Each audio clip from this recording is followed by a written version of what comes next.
You know what's crazy is I was most drawn to this character since I was a kid.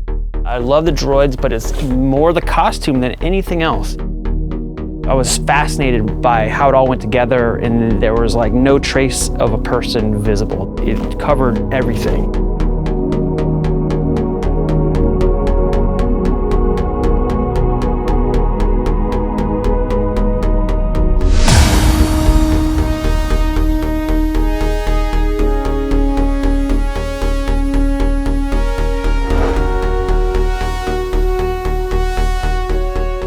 So I've got a couple other 3PO parts down on the ground here, some torsos and so forth that I'm working on. I just need a moment to just absorb all the things I'm looking at. Yeah. That's so cool.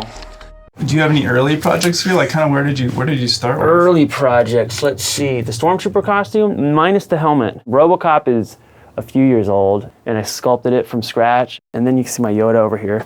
Oh no. A couple months ago, it got really hot, and the clay got softened, and I came in one day and it just had plopped down.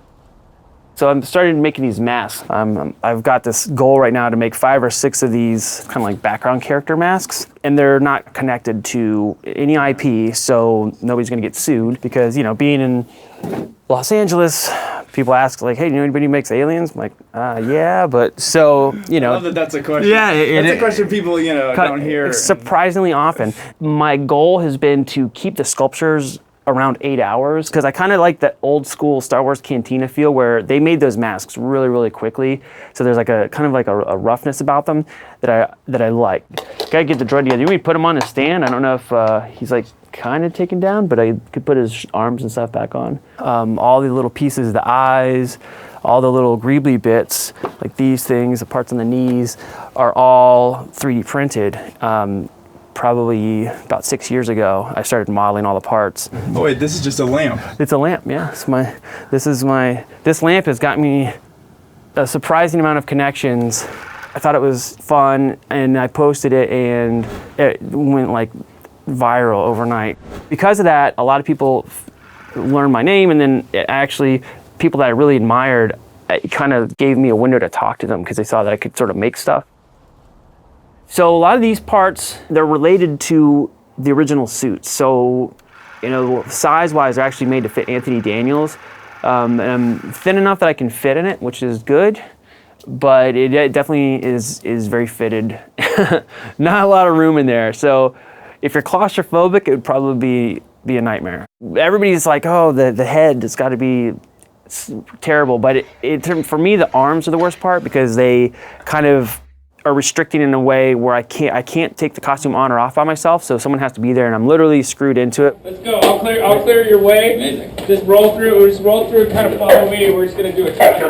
And it's kind of ironic because I do not like to ask people for help ever, if I can help it, and I have the one costume that requires the most assistance ever. There's like a big window before I start a project where I want to do something, but I almost fixate on all the things that are going to get in the way.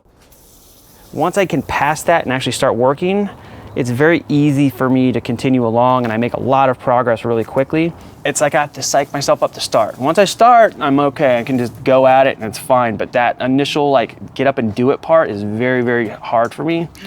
And then half the time I'm like mad at myself for not starting sooner because it was way easier than I expected. So it goes from clear to white as it cures. When I started my build, I wasn't even sure if I was gonna be able to fit into this costume. And when it turned out I could, then I did one of the first events that I did with the costume on. I realized the response that it got. And then I was like, okay, we gotta work on this so that I can make this good for people. Today is technically the opening day for The Last Jedi. There's a line that waits outside of the theater for the movies to start. Because they've been sitting outside in tents and whatnot outside of the Chinese theater, they get to go in early, and there's gonna be some press there, and they were asked if, hey, can we get some of the droids? When we go to the theater, I'm sure you'll get to see how people respond to it, and it's kind of a crazy feeling. I'm right out front at the gate. Like, how do I get in? Same way things. I mean, if you're changed fast enough. Yeah, if you get changed quick enough, I'll keep the media and everything. I'll keep in touch.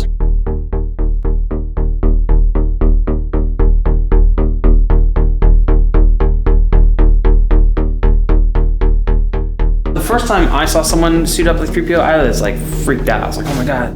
And if I can recreate that feeling to other people, it makes going through all the trouble worthwhile. I'm geeking out right now. Oh my God, that is so cool. I'm just geeking out.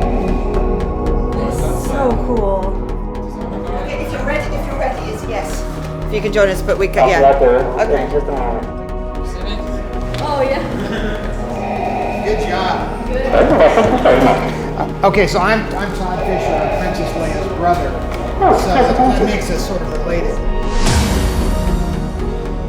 It's kind of like, you know, like a Santa Claus effect. The reaction is kind of crazy.